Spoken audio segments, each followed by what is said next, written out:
नमस्कार. मी Chandrakant Shinde. Shinde academy YouTube चॅनलवर तुमचं सर्वांचं स्वागत आहे. या व्हिडिओमध्ये आपण न्यूक्लिअर पॉवर प्लांटविषयी माहिती घेणार आहोत. तर न्यूक्लिअरची गरज काय आहे सध्या? कारण आपल्याकडे सध्या सोलर आहे, विंड आहे. तर ह्याची न्यूक्लिअरची गरज काय?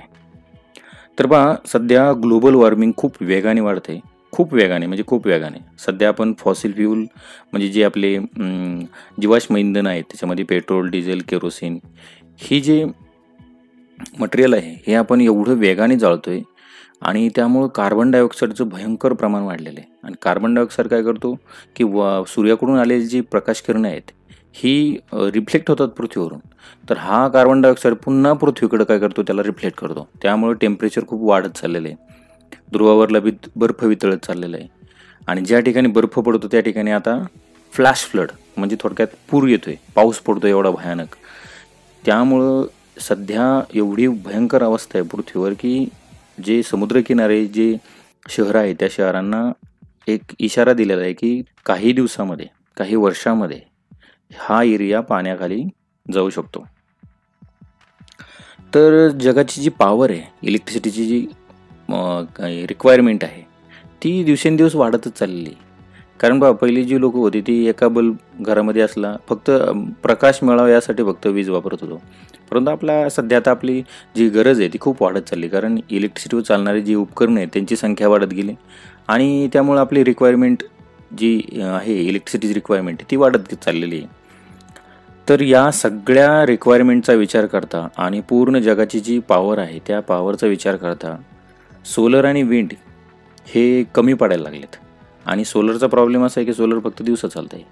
विंडचा प्रॉब्लेम असा आहे की विंड फक्त काही एका स्पेसिफिक लोकेशनवरच फक्त काम करते आणि ते 24 तास, पण 24 तास जरी काम करत असले तरी पण 24 तास हे सलग नाही काम करत, सारख्या प्रमाणात नाही काम करत. यावर फक्त एकच उपाय आहे, तो म्हणजे काय? Nuclear power plant. आता हे न्यूक्लिअर पॉवर प्लॅन्ट काम कसं करतं याबद्दल आता इथून पुढे आपण माहिती घेणार आहोत. तर न्यूक्लिअरमध्ये पहा काही रेडिएशन बाहेर पडतात. आता त्या रेडिएशनचा पहिल्यांदा आपण अभ्यास करू, नंतर आपण पॉवर जे रिॲक्टर आहे त्या रिॲक्टरकडे आपण जाऊ. तर ज्या वेळेला ॲटम बॉम्ब आपण कंट्रोल पद्धतीने ज्या वेळेला फोडतो त्यावेळेला त्या ॲटम बॉम्बमधून काही रेडिएशन बाहेर पडतात. न्यूक्लिअर रिॲक्टरमध्ये आपण ॲटम बॉम्बच फोडतो, फक्त तो कंट्रोल पद्धतीने फोडतो, एवढंच आहे. ठीक आहे. तर यामध्ये जे बाहेर पडणारे जे रेडिएशन आहे ते रेडिएशन काय काम करतात याविषयी आपण आता माहिती घेऊ. तर रेडिएशन जे आहे पहा, अल्फा, बीटा, गॅमा आणि न्यूट्रॉन यातून बाहेर पडतात. त्यातले जे अल्फा किरण आहे, हे अल्फा किरण हे पॉझिटिव्हली चार्ज कण आहेत पाहिजे. तर हे एका पेपरला सुद्धा अडवू शकतो आपण, एका पेपरने. एवढे त्याची लो पॉवर असते. पण त्याच्यापेक्षा थोडेसे पॉवरफुल असतात ते म्हणजे बीटा रेज. जे बीटा रेज आहेत ते तो पेपरला भेदू शकतात. पेपर म्हणजे किती? 0.02 मिलीमीटर जाडीचा जो पेपर आहे तो पेपर भेदू शकतात. यानंतर एक गॅमा किरण. हे गॅमा किरण पहा खतरनाक असतात. हे 2 mm एवढ्या जाडीचं ॲल्युमिनियमची शीटसुद्धा भेदू शकतात, त्याच्या आरपार जाऊ शकतात. परंतु न्यूट्रॉनचा जर विचार केला तर न्यूट्रॉन 15 सेंटीमीटर जाडीची जी काही लेडची वॉल आहे ती सुद्धा भेदून पलीकडे जाऊ शकतं. मग सध्या पॉवरफुल कोण आहे न्यूक्लिअर रिॲक्टरमध्ये? तर गॅमा किरण आणि न्यूट्रॉन हे पॉवरफुल आहेत. कारण हे काय करतात पहा, समोरच्या वस्तूवर जाऊन धडकतात आणि धडकल्यानंतर ते खूप वेगाने धडकतात, त्याच्यामुळं एनर्जी निर्माण होते. तर हे एक एनर्जीचा तो सोर्स आहे की न्यूट्रॉन आणि गॅमा किरण म्हणजे ॲक्च्युली हीट निर्माण करायचं काम करतात.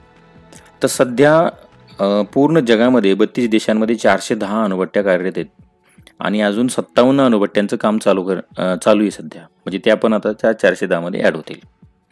तर भारतामध्ये एकूण 22 अणुभट्ट्या कार्यरत आहेत आणि त्या 7 राज्यांमध्ये विभागलेल्या आहेत आणि अजून नवीन 18 अणुभट्ट्यांचं काम चालू आहे. तर याचा इतिहास पास आहे की 21 डिसेंबर 1951 मध्ये पहिली अणुभट्टी सुरू झाली आणि 27 जून 1954 मध्ये ह्या अणुभट्टीमधून पहिल्यांदाच आपण ग्रीडमध्ये पॉवर दिली. तर सध्या ही जी न्यूक्लिअर रिॲक्टर आहे त्या रिॲक्टरमध्ये काय घडतं हे एकदा बघू आपण. तर यामध्ये जे युरेनियम आहे, युरेनियमचे आयसोटोप वापरतात. आयसोटोप म्हणजे काय असतात? यामध्ये जसं की आता कुठला पण एक एलिमेंट जर घेतला त्याच्यामध्ये प्रोटॉन आणि इलेक्ट्रॉनची संख्या सेम असते, परंतु त्यामध्ये जर न्यूट्रॉनची संख्या कमी जास्त जर झाली तर त्याला म्हणतात आयसोटोप. ठीक आहे. तर हे न्यूट्रॉन जर जास्त किंवा कमी जास्त झाले तर त्याच्यापासून रेडिओ ॲक्टिव्ह मटेरियल बाहेर पडतात. म्हणजे त्या पदार्थामधून अल्फा बीटा गॅमा ही किरणं बाहेर पडतात. आणि असं जे या मटेरियलला म्हणतात फिसाईल मटेरियल. तर त्यामध्ये पहा युरेनियम 235 हे जे हा जो आयसोटोप आहे हा फिसाईल मटेरियलमध्ये येतो आणि आपण न्यूक्लिअर रिॲक्टरमध्ये हा युरेनियम 235 आयसोटोप वापरतो. तर याचं वैशिष्ट्य असं आहे की यावर जर एक न्यूट्रॉन फेकून जर मारला तर तो फुटतो. म्हणजे उदाहरणार्थ असा की हा युरेनियम 235 हा एक खूप मोठा ॲटम आहे पहा, आणि तो स्टेबल ॲटम असतो. पण ज्या वेळेला त्याच्यामध्ये एक न्यूट्रॉन ॲड होतो त्यावेळेला तो अनस्टेबल बनतो. म्हणजे पहा एखादं खूप मोठं कुटुंब असतं तर ते मोठं कुटुंबाला जर समजा एखाद्याने जर कान भरलं तर ते फुटतं, म्हणजे वेगळे होतात सगळे. तसं इथं होतं पहा की याच्यामध्ये कान भरायला कोण येतो, न्यूट्रॉन येतो, आणि त्यामुळे हे मोठं कुटुंब फुटतं. तर फुटल्यानंतर छोटे छोटे कुटुंब तयार होतात. तर कोणतं कुटुंब तयार होतं, एक बॅरियम आणि क्रिप्टॉन, आणि यामधून 3 न्यूट्रॉन बाहेर पडतात. आणि हे 3 न्यूट्रॉन पुन्हा पुढलं कुटुंब फोडायला जातात, म्हणजे पुढले युरेनियम फोडायला जातात. आणि असे जे पूर्ण काही किलोग्रॅमचा जो काही युरेनियमचा जो काही मटेरियल असतं ते काही सेकंदाच्या आतमध्ये फुटून मोकळं होतं आणि यातून भयंकर ऊर्जा बाहेर फेकली जाते.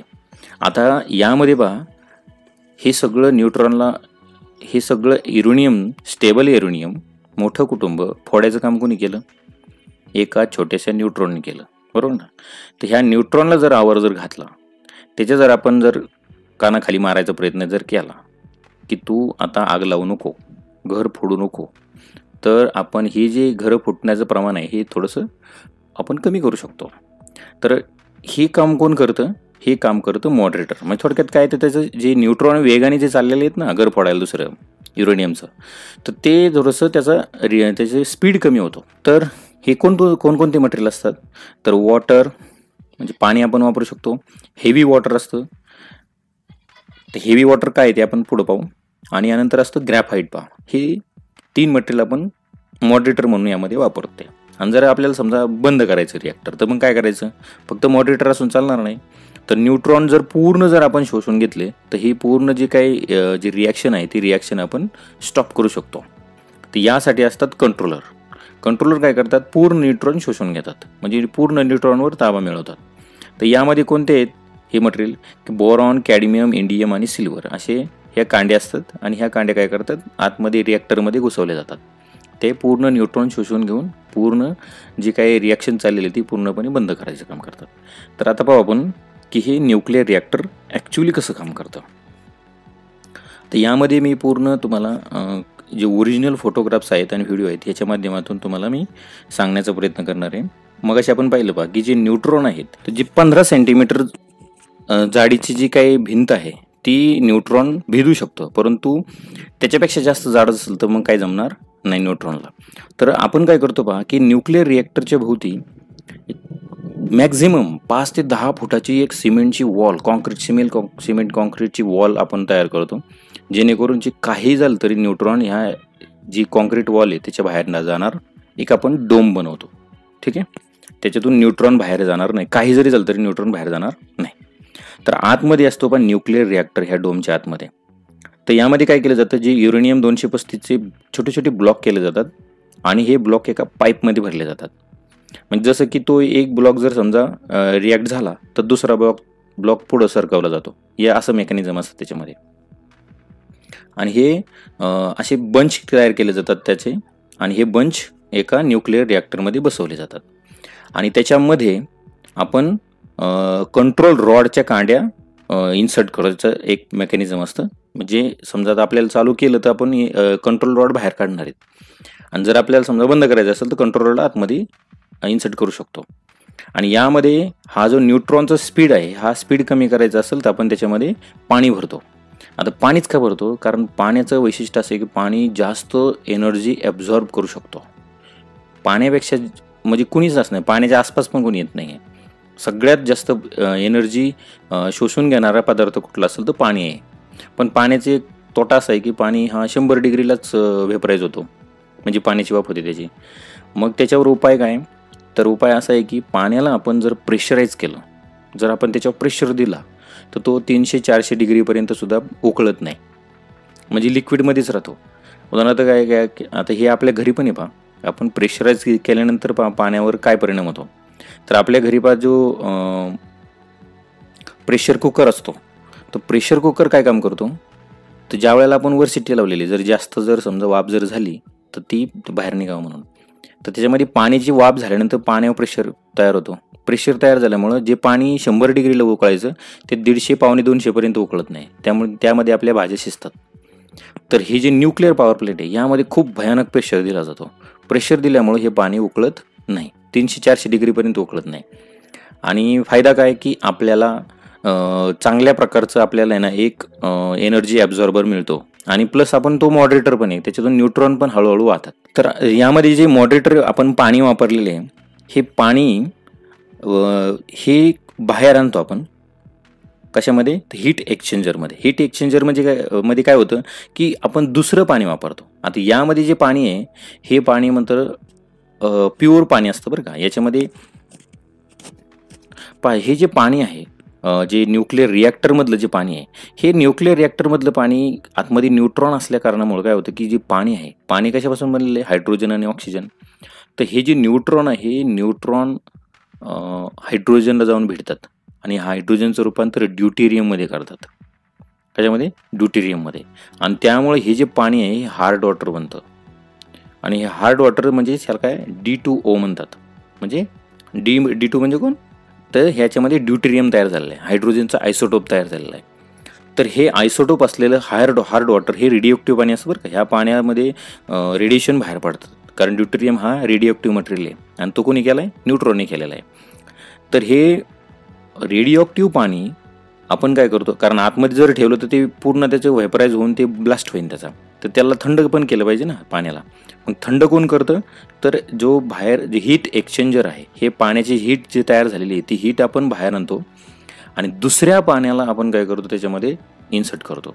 तर दुसरं पाणी तापतं, तापल्यानंतर त्याची वाफ होणार आहे आणि ह्या वाफेवर आपण हाय प्रेशर आणि लो प्रेशर टर्बाईन वापरून इलेक्ट्रिसिटी जनरेट करतो. आता यामध्ये पहा, ही जी वाफ आहे ही वाफ मग नंतर पुढं कंडेन्सरमध्ये जाते. कंडेन्सरमधून त्या जी वाफ आहे त्या वाफेचं पुन्हा थोडंसं पाण्यात रूपांतर केलं जातं आणि नंतर उरलेली वाफ ही आपण कूलिंग टॉवरच्या माध्यमातून पुन्हा थोडंसं त्याचं लिक्विडमध्ये करण्याचा प्रयत्न करतो, परंतु बहुतांशी वाफ ही आपण हवेमध्ये सोडून देतो. मग हे पहा, न्यूक्लिअर पॉवर प्लांटमध्ये पहा असे बाहेर असे मोठ्या चिमणीसारखं असतं आणि त्याच्यातून वाफ बाहेर पडत असते. ठीक आहे. तर हे पाणी आपण जे तयार थोडंसं त्याच्यातून जे लिक्विड फॉर्ममध्ये आलेलं आहे हे पाणी आपण पुन्हा काय करतो, पंपच्या माध्यमातून पुन्हा हीट एक्सचेंजरच्या भोवती फिरवतो. तर हे एक लूप तयार होतो, परंतु हे 100% लूप नाही तयार होत. तर काही बरेचसे पाणी हे आपण वातावरणामध्ये सोडून देतो. परंतु जे हार्ड वॉटर आहे, हा हार्ड वॉटरचं लूप तयार झाला पाहिजे, म्हणजे एक सर्कल कंप्लीट झालं पाहिजे. तर हे हार्ड वॉटर जे आतमध्ये रिॲक्टरमध्ये जे तापलेलं पाणी आहे, हे तापलेलं पाणी बाहेर आलं. ते बाहेर आल्यानंतर काय केलं आपण, त्याच्यापासून दुसऱ्या पाण्याची वाफ केली. दुसऱ्या पाण्याची वाफ केली म्हणजे काय झालं, हीट त्याची कमी झाली थोडीशी, म्हणजे थोडक्यात काय, त्यांनी हीट बाहेरच्या दुसऱ्या पाण्याला दिली. तर ह्या पाण्याची हार्ड वॉटरची जी हीट आहे ती थोडीशी कमी झालेली आहे. कमी झाल्यामुळे काय होतं की ते पण त्याला पुन्हा आपल्याला काय कुठं जायचे, कुठं सोडायचे, रिॲक्टरमध्ये सोडायचे. तर रिॲक्टरमध्ये सोडायचं म्हटल्यानंतर त्याला पुन्हा हाय प्रेशर पंप वापरावा लागतो आपल्याला. ठीक आहे. तर हाय प्रेशर पंप आतमध्ये काय करतो, पाणी इन्सर्ट करतो आणि अशा प्रकारे ही जी आतमध्ये जी चाललेली रिॲक्शन आहे, ही रिॲक्शन ही जादा हीट जनरेट करत नाही, कारण हीट कोणी ॲब्झॉर्ब केलेली, पाण्याने ॲब्झॉर्ब केलेली आणि हे पाण्याने ॲब्झॉर्ब केलेली पुन्हा हीट आपण बाहेर दुसऱ्या पाण्याला गरम करण्यासाठी वापरली. तर असं एक लूप तयार होतो हार्ड वॉटरचा. आणि बाहेरचं जे काही शुद्ध पाणी आहे, जे आपण त्याच्यापासून वाफ तयार करणार आहे, त्या वाफेवर आपण टर्बाईन वापरतो. आता हे झालं याचं वर्किंग रिॲक्टरचं. ठीक आहे. तर अशा प्रकारे हे रिॲक्टर काम करतं. आता याच्यामधून फायदा एक काय, हां भरपूर फायदा आहे. तर यामध्ये कुठल्याही प्रकारचं कार्बन डायऑक्साईडचं प्रमाण, म्हणजे कार्बन डायऑक्साईडचं इमिशन होत नाही आहे, कारण न्यूक्लिअर रिॲक्टरमध्ये जे काही मटेरियल आहे त्याच्यामध्ये हार्ड वॉटर आहे. हार्ड वॉटर पुन्हा न्यूक्लिअर रिॲक्टरमध्येच आपण टाकतोय, त्याच्यातून काही बाहेर येत नाही आहे. आणि जे हार्ड वॉटर जे बाहेर येते त्या बाहेरच्या हीट एक्सचेंजरमध्ये दुसरं पाणी आपण गरम करतो. ठीक आहे. त्याच्यामुळे ह्या पाण्याचा आणि रिॲक्टरमधल्या पाण्याचा काही संबंध येत नाही. फक्त आपण काय करतो, हीट एक्सचेंज करतो बस. यामुळे काय होतं, न्यूक्लिअर रिॲक्टर हे कुठल्याही प्रकारचं कार्बन इमिशन करत नाही. त्याच्यामुळे आपण ग्लोबल वॉर्मिंग कमी करू शकतो. ठीक आहे. तर अशा प्रकारे आपण जास्तीत जास्त जर न्यूक्लिअर जर लावले, आणि न्यूक्लिअरमध्ये एवढी पॉवर आहे की पूर्ण जगाची इलेक्ट्रिसिटी आपण वापरू शकतो. आता थोडंसं खूप हवेत गेलं असेल, थोडंसं जमिनी म्हणतो तुम्हाला. कारण न्यूक्लिअर रिॲक्टर आतापर्यंत का नाही, सगळीकडेच का नाही झाले न्यूक्लिअर रिॲक्टर, बरोबर ना. एवढी पॉवर आहे म्हटल्यानंतर आपण सोलर आणि विंडच्या मागं का लागलोय, बरोबर ना. सगळ्यांनी सोलर आणि विंड सोडून दिले असते, फक्त न्यूक्लिअर पॉवर प्लॅन्टच केले असते, का नाही केले.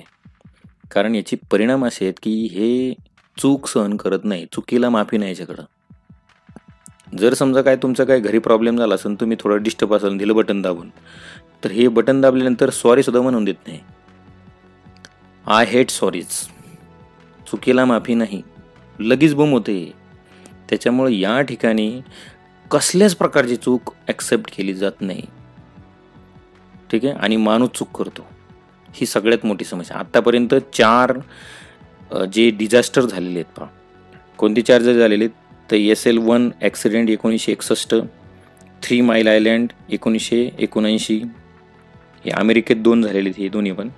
त्यानंतर Chernobyl disaster 1986 त्यावेळचं USSR, Soviet union. आणि फुकुशिमा डिझास्टर 2011, हे जपानमध्ये झालेले आहेत. 4 आतापर्यंत न्यूक्लिअर डिझास्टर झालेले आहेत. आणि ह्या सगळ्यांचं एकच कारण आहे, ह्युमन एरर, मानवी चुका. तर हे कुठल्याही प्रकारचं मानवी चूक सहन करून घेत नाही आणि माणूस चुकतो. हे माणसाचा वीक पॉईंट आहे आणि त्याचा वीक पॉईंट आहे की त्याला चूक. ज्या वेळेला हे अनकंट्रोल होतं, त्यावेळेला पाणी बनलेलं कशापासून, हायड्रोजन आणि ऑक्सिजन. आता आतमध्ये न्यूट्रॉन आहे, त्यांनी त्या पाण्याला ड्यूटेरियममध्ये कन्वर्ट केलं, हायड्रोजनला. म्हणजेच काय तयार झालं, D2O हे पाणी तयार झालं. H2O ऐवजी D2O तयार झालं. हे रेडिओ ॲक्टिव्ह पाणी आहे. ज्या वेळेला ह्याला भयानक हीट मिळते, आणि आतमध्ये हीट भरपूर असते, 5000-6000 डिग्री सेल्सिअस टेम्परेचर तयार होतं त्या भागामध्ये. पण तो पाणी हे सगळे ॲब्झॉर्ब करतो, त्याच्यामुळे आपल्याला ते लूप तयार करता येतो पाण्याचा. ते पण हाय प्रेशरचं पाणी असतं. आणि ज्या वेळेला हे पाणी हीट जास्त ॲब्झॉर्ब करतं, त्यावेळेला थर्मोलिसिस प्रोसेस होते, आणि यामध्ये हायड्रोजन म्हणजेच काय, ड्यूटेरियम आणि ऑक्सिजन वेगळे होतात, प्लस हीट आहे आतमध्ये. ज्या वेळेला असं वातावरण तयार होतं, हीट पण आहे आणि हायड्रोजन ऑक्सिजन वेगळा झाला आहे, त्यावेळेला हायड्रोजन ऑक्सिजन हा एक्झोथर्मिक रिॲक्शन करून ब्लास्ट करतो. आणि त्यावेळेला तुमची 5 फुटाची वॉल असू द्या, नाही तर तिकडं 10 फुटाची वॉल असू द्या, एकदा ब्लास्ट झाला हायड्रोजन ऑक्सिजनचा, हे रॉकेट एक्सप्लोजन आहे, पूर्ण तुमचं न्यूक्लिअर प्लांट ब्लास्ट करू शकतं. आणि आतले सगळे रेडिओ ॲक्टिव्ह मटेरियल, आतमध्ये कोणकोणते रेडिओ मटेरियल, प्लस पाणी पण रेडिओ ॲक्टिव्ह मटेरियल, प्लस त्याच्यामध्ये ड्यूटेरियम तयार झालेलं आहे. ड्यूटेरियम पुन्हा ऑक्सिजन बरोबर रिॲक्ट होऊन काय तयार होणार आहे, ड्यूटेरियमच तयार होणार, D2Oच तयार होणार आहे, जो वातावरणात तयार होणार आहे. आणि हा रेडिओ ॲक्टिव्ह मटेरियल आहे, पाणीसुद्धा जे रेडिओ ॲक्टिव्ह असणार आहे. जरी ब्लास्ट झाला तरी पण रेडिओ ॲक्टिव्ह ब्लास्ट असणार आहे तो. आतमध्ये न्यूट्रॉन बाहेर येणार. आणि न्यूट्रॉनचं वैशिष्ट्य असं की न्यूट्रॉन ज्या ज्या वस्तूवर जाऊन आदळतो त्या सगळ्यांना रेडिओ ॲक्टिव्ह बनवतो. जर माणूस समोर आला तर माणसाच्या पेशीमध्ये जो DNA आहे ते DNA मॉलिक्यूलपासून बनलेलं आहे, मॉलिक्यूल ॲटमपासून बनलेले आहे. तर जेवढे ॲटम असतात सगळ्यांना रेडिओ ॲक्टिव्ह बनवतो. आणि आपला DNAच पूर्णपणे बदलून टाकतो. आपला DNA बदलला तर इथून पुढल्या सगळ्या पिढ्या अशा विकलांग तयार होणार, किंवा ते मी थोडक्यात काय, ते माणसाचा आकारच राहत नाही त्या व्यक्तीला. पूर्ण आपला DNA बदलून टाकतो हा न्यूट्रॉन, आणि त्या व्यक्तीला कॅन्सर होतो. कारण कॅन्सर म्हणजे काय, की आपल्या शरीराच्या पेक्षा वेगळी पेशी तयार होणे म्हणजे कॅन्सर. तर न्यूट्रॉन त्याच्यामध्ये ॲड झाल्यामुळे वेगळे एलिमेंट तयार झालं, वेगळे एलिमेंट वेगळी पेशी तयार करणार आहे, वेगळी पेशी आपल्याला नको आहे, म्हणून कॅन्सर होतो. तर हे न्यूट्रॉनचा सगळ्यात मोठा तोटा आहे की न्यूट्रॉन हा दुसऱ्या पदार्थांना रेडिओ ॲक्टिव्ह बनवतो, आणि हा रेडिओ ॲक्टिव्ह मटेरियल ह्या न्यूक्लिअर पॉवर प्लॅन्टचा ब्लास्ट झाल्यानंतर बाहेर पडतो.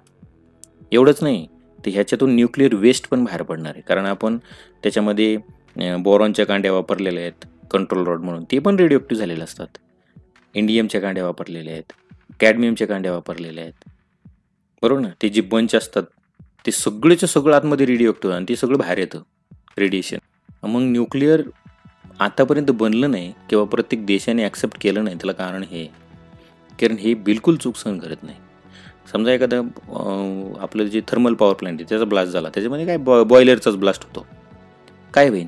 काहीच होणार नाही. तिथले जो परिसरात म्हणजे जे काय धूर असणार आहे तो धूर पसरल किंवा तिथले जे काही कामगार मरू शकतात किंवा भाजू शकतात. याच्या व्यतिरिक्त दुसरं काय नाही. तुम्ही दुसऱ्या क्षणी त्या ठिकाणी जे फायर फायटर असतात ते बोलून त्या ठिकाणी आग विझू शकता. एखादं हायड्रो डॅम आहे ते फुटला, काय होईल? फ्लड मारण, एखादं गाव बुडेल, पण तुम्ही 1-2 महिन्यानंतर त्या ठिकाणी पुन्हा गाव उभं करू शकता. इथं नाही करू शकत, कारण हे जे न्यूक्लिअर वेस्ट आहे हे हजारो करोडो वर्ष तसंच राहतं. ते त्याच्यातून रेडिएशन बाहेरच पडत राहतात. त्याच्यावर कसल्याही प्रकारचा उपाय नाही आता सध्या आपल्याकडं. आणि जे न्यूक्लिअर वेस्ट आहे हा एक सगळ्यात मोठा प्रॉब्लेम आहे. या न्यूक्लिअर वेस्टचं करायचं काय? कारण 5-10 वर्षानंतर ही फ्युएल रॉड तर संपणारच आहे. तर त्याच्यामध्ये तयार झालेलं न्यूक्लिअर वेस्टचं करायचं काय? ती एका पॅक बांधून काही जण म्हणले की आपण जमिनीमध्ये गाडू. अरे पण जमिनीमध्ये गाडल्यानंतर ते जर पाण्याला जर ॲड झालं पाण्यामध्ये, तर पाण्याला पूर्ण रेडिओ बनवेल. आणि हे पाणी एकदा रेडिओ बनलं की संपला विषय, काहीच करू शकत नाही त्याला. आपण जो व्यक्ती पाणी पिणार आहे त्याच्या प्रत्येक मॉलिक्यूलमध्ये हा आहे ना पाण्याचा कण जाणार आहे. पूर्ण शरीरामध्ये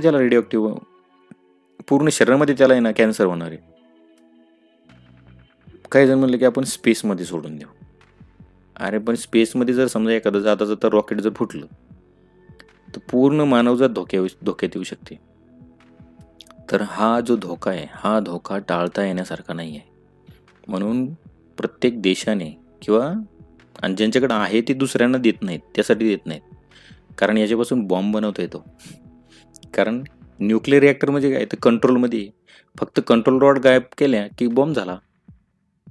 तर यामुळं ज्यांच्याकडे आहे ते दुसऱ्यांना देत नाहीत आणि दुसरे घेत का नाहीत त्याच्यामध्ये चुकीला माफी नाही. आणि चूक जर नसेल तर तिथं माणूसच नसणार आहे. आणि आतापर्यंत जेवढे डिझास्टर झाले ते सगळे माणसामुळे झालेले आहेत, कारण ऑपरेट करणारा माणूस होता. त्यामुळं न्यूक्लिअर रिॲक्टर भविष्यामध्ये जरी समजा उपयोगी असले तरी सध्याच्या काळामध्ये आपल्याला जास्त फायद्याचे नाही आहेत. तर हा व्हिडिओ आवडला असल्यास ह्या व्हिडिओला लाईक करा, तुमच्या मित्रांना हा व्हिडिओ शेअर करा आणि असेच व्हिडिओ पाहिजे असतील तर माझ्या चॅनलला सबस्क्राईब करा. धन्यवाद.